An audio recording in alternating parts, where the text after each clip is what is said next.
Et c'est pourquoi nous vous demandons, Monsieur le Premier ministre, d'entendre cette vérité première. Nous ne faisons pas semblant d'aller mal pour obtenir. Dernière université d'été pour Laurence Parisot, présidente du MEDEF. Comme chaque année, le campus d'HEC, situé à Joué-en-Josas, a accueilli le grand rassemblement des chefs d'entreprise pendant 3 jours avant la rentrée. Mercredi 29 août, le Premier ministre Jean-Marc Ayrault s'est rendu sur place pour le lancement. Je m'étonne de cet étonnement à propos de ma présence parmi vous. Et pendant 35 ans, j'ai rencontré des chefs d'entreprise dont venir à l'université d'été, c'est une première, mais rencontrer des chefs d'entreprise, pour moi, c'est une habitude parce que c'est une évidence. On ne construit pas l'avenir du pays sans se parler et d'abord parler avec les chefs d'entreprise, comme je parle aussi avec les salariés, comme je parle avec tous les Français. Donc pour moi, c'est évident, j'ai répondu à votre invitation.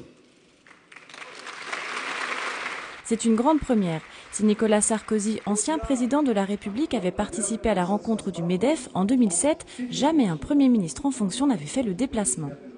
Nous étions quittés avant l'été sur une mésentente lors de la grande conférence sociale. Le travail avait bien sûr repris depuis, mais il nous semblait absolument indispensable qu'il y ait un signe du gouvernement à l'égard des entreprises. Pourquoi ?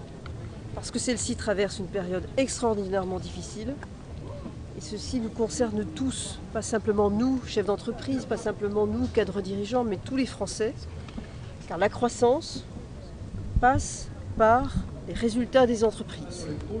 L'intervention de Jean-Marc Ayrault a été appuyée par une forte présence des membres du gouvernement, comme Michel Sapin, ministre du Travail, Pierre Moscovici, ministre de l'Économie et des Finances, ou encore Arnaud Montebourg, ministre du Redressement productif.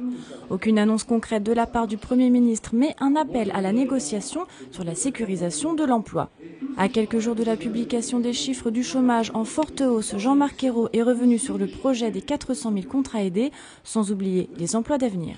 Quant aux emplois d'avenir dont le projet a été adopté ce matin par le Conseil des ministres, il contribue aussi à apporter une réponse à la fois rapide et ambitieuse à cette question.